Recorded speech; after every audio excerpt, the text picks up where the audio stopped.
Para sa mga single mom na di tumalikod sa responsibilidad bilang ina, kahit sila iniwan. Para sa inyo to.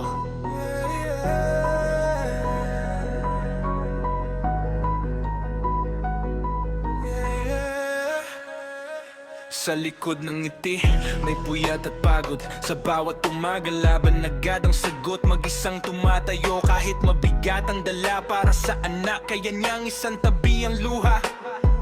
Hindi niya pinili ang mag-isa sa daan, pero pinili niyang manatiling matatag na magulang. Habang ang iba tumalikod, siya'y nanatili nagmahal ng buo kahit kulang ang kapalit palagi.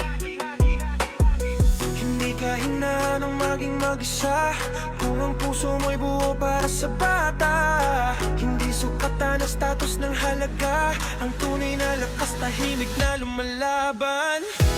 Huwag mong iwan ang single mom. Kung di ka handa, huwag ka nang pumasok.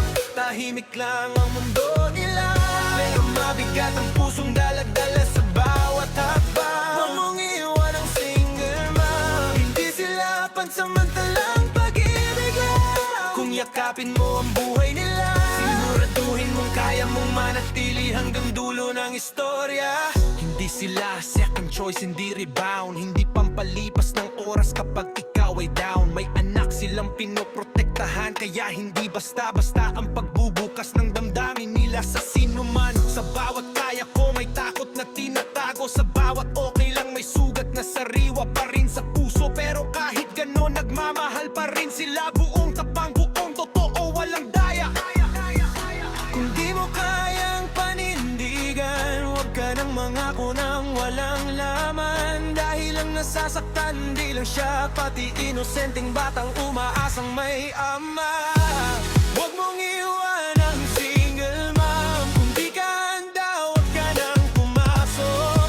Tahimik lang ang mundo nila, pero mabigat ang pusong daladala sa bawat hakbang. Huwag mong iwan ang single mom. Hindi sila pansamantalang pag-ibig lang. Kung yakapin mo ang buhay nila, siguraduhin mong kaya mong manatili hanggang dulo ng istorya.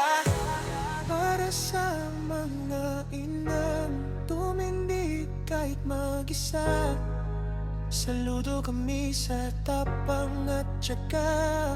Hindi kayo kulang, hindi kayo mali, kayo ang patunay ng tunay na pagmamahal.